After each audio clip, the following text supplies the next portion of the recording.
Μετά το βίντεο, Εβραίοι της Κρήτης με μαγαζιά στο Μέντσεστερ πριν το Β' Παγκόσμιο, τώρα Εβραίοι των Ιωαννίνων στο Μέντσεστερ πριν το Β' Παγκόσμιο. Hello, the date is September 7th, 2023. Interviewee is Albert Levis. I'm the interviewer, Andriette Redman. We are in Manchester, Vermont, USA. Our language today will be English, and this is for the USC Shoah Foundation. Hello, can you tell me your name, please? It is Albert Levis. And what is you have a middle name? Jesula. And where were you born?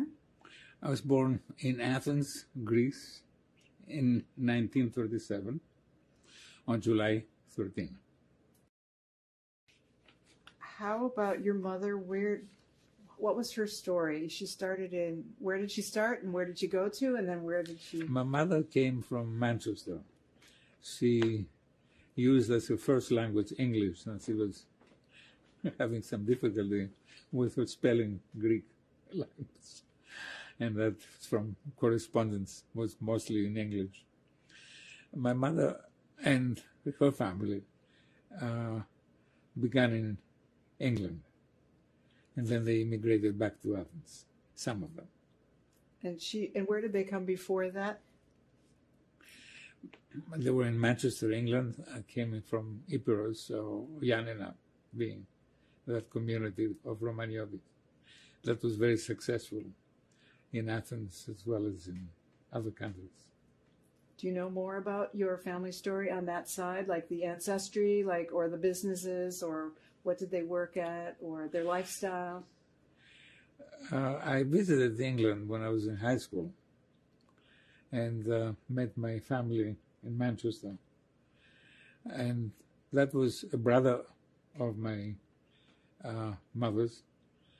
And also there were cousins from my father's side. And so I enjoyed our English identity for summertime. And that is what I knew about the British part of the family.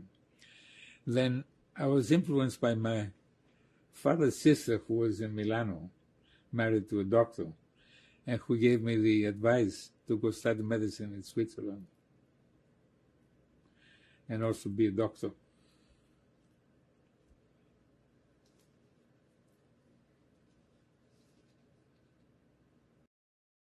And who are we looking at? So you're looking at my grandmother, Zoe, who is the mother of three of the people there, two boys and their wives. So Nissim, Moise, and Fanny in the center are the daughters of the lady in the center, Zoe, who is a grandmother on my father's side. And you also see the wives of Nissim. You see the wives of Moise, my mother, who is on the left. And you see Fanny's husband, Besso, who is the doctor in the family, but in Milano. And you also see my cousins as well as my brother. I'm the little boy on the right next to my father on top, on the right, and my brother on the extreme left. And you see Olga and Mirella, the two girls of Julia and Nissim. So this is a really beautiful moment in the history of the family, where people look happy and loved, and the kids are loved. And this is before the World War. I must have been 2-3 years old.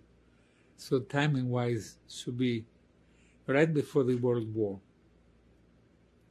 in Athens, Greece, at a parental home. Thank you.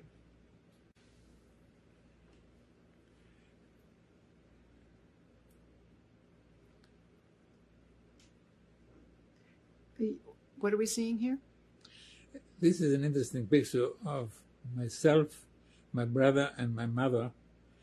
This is beautiful to see the happiness of that original family right before the war. And I'm a cute little boy on the left. I'm sorry, on the right of the picture as you look at it. And my brother on the right, my mother. I'm on the left of my mother. So he's 2 years ahead of me. He looks like he could be 5 and I'm 3. Thank you.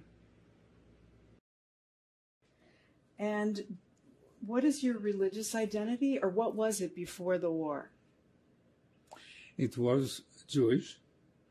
It changed a little bit during the Holocaust, as we were privileged to have false identity cards granted by the bishop in Athens, who was gracious because he wanted to help us through, knowing well that the Thessalonica Jews were deported.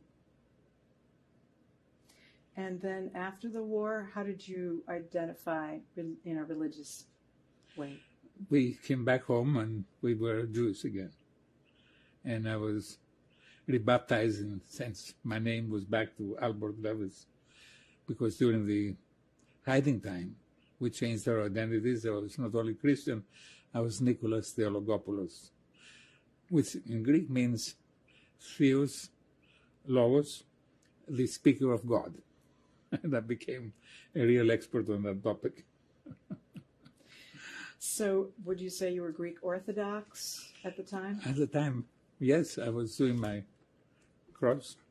We were going to church, and I was quite impressed by the wall paintings, the iconography on the ceiling of the churches. And I was looking, will the angels fly out of there at night? And did you have memories of being Jewish while you were in the Christian church? Did you have memories? Of course. I knew we were playing a game, we were hiding. And it was a kind of an awareness of our circumcision being a mark of and being afraid of exposing ourselves. And it's particularly difficult with my young brother, who was being potty trained back then. So I was aware that it was a secret, a big secret. And we were living very close to a German encampment. And I was very aware of wearing some pants that had a British label. Very aware of playing hide and seek. And once I scared my mother literally. I said, Germans are coming. My poor mother never forgave me for that. But I knew that this was a game, and I was happy to test it out. What was it about the British label that was dangerous? Just like the circumcision and identity of an ethnicity that was in the opposite side of the war. And why would the Germans be worried about a piece of clothing? They wouldn't, but I was aware of it. And where were your parents from? Where was your what's your father's name? My father's name is Moise. My mother's name is Anna. They were both from the community of Yanina, but they had left Yanina a couple of generations before, when Yanina was annexed to the Greek nation in 1886, something like that, whereas the Greek nation was identified in 1821. The Yanina area still remained under Turkish control. And so that was the time when the family left Yanina and moved to Volos, where we established ourselves in a very successful way. And looking at the family history as a tree on a website, would see how there is a story of the family owning a big factory, one of the biggest factories in Greece.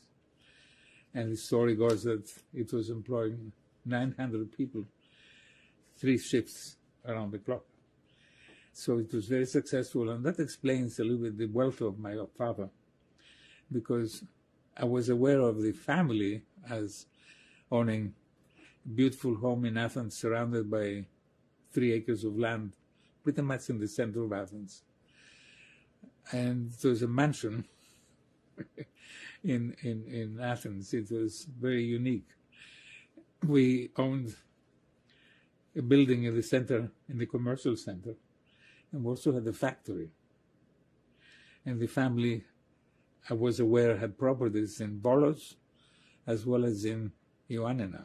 So that retraced the family as real estate that came down, but without my awareness of how this wealth was developed. But also the family was dispersed. And I had my father's sister, Fanny Besso, married to a doctor in Italy, in Milano. I had a cousin of my father's and also a brother of my mother's in Manchester, England, and cousins there. So I was aware of the family being spread out, but I didn't know how it had happened. And I didn't know what was the success story. I was very curious about some pictures that I found in the attic, which were pictures of a building in Salonika, which are later identified as Sua Modiano, which is a big mall in Salonika, which was a very different culture. It was the Spanish, Ladino-speaking community that had been installed there in the times of the Inquisition. And one of the big traumas in my awareness of the Holocaust was how I felt bad about being a survivor when all these good people were deported. You know, why did I make it? And what was my role in being a spokesperson for those innocent, good people who had been deported to their deathbeds? Do you know how to spell the area in Iωannina that you were talking about? That area where your shop was, or the factory, or the building? The factory was in Volos. Ioannina was the home for the Romaniotis Jews, a community that has survived there for 2,000 years, a community that was identified with Rome because the original community there was apparently from a shipwreck that had Jews going towards Rome, and they survived on the Greek shores. And so that is the story of that community that was pretty Greek in its own identity. And one of the characteristics of my family as a Jewish community is all we have straight noses. Nobody has a nose problem. And so the community was pretty Greek in its essence. And it didn't speak Spanish. Of course, over the years, there were people from the Italian community and the Salonika community that were kind of fused into the original Romaniotis community. And there was a beautiful girl I was in love with as a high school student, and the name was Amarillo, which was a Spanish name. And the two communities, how did they mix? That was the curiosity that I found in the attic of our house by seeing the pictures of that mall in Salonika. That was probably an investment of my own family. Do you remember the name of the mall? Stoa Modiano. How would you spell that? Stoa means a building that is a pass-through. Modiano is the last name of the family that was the principal builders. But that family must have been related to my family as business partners. And what was the name of the factory in Volos? It had the names of one family, Marzoukos, and the Levis family. So it was a combination of the two families, both Jewish, that had this factory. And how do you spell Marzoukos? Do you know? Or Marzukos. And what did they make in the factory? What did they do? Fabric, and also knitting clothes. They're very successful, and in the website of the family there's an image of that. So it was the first time that I recognized that. My father's family that moved to Athens, they had a factory, and as a kid that was a job that I worked on. And I worked, and the first money that I earned there, I bought Gone with the Wind, in translation. And what did the material look like? What kind of fabric was it? In Volos, it was fabric. In the Athenian location, it was threads, weaving the thread for the factory, for the fabric. And did they employ? And it was spindles, a lot of spindles. And the name of a spindle in Greek is roka. So the name of the factory was Roka. Spindle. And who worked there? Do you know? After the war, when I joined the workers, there were maybe 24 workers working there. Eventually, the family sold the factories, sold the houses in Volos. It wasn't houses; it was half a square in the middle of the town, and the house in Iωanνίνων. So I knew that we had roots all over. And the only time I really explored the roots of the family was 3 years ago, when we spent time going through Greece with the whole family, my children, my grandchildren, and we traveled throughout Greece, from Crete to Salonika and Epirus, where it's Iωanνίνων. It was fascinating because for the first time I realized that we had a real community, and we saw cemeteries, we saw monuments,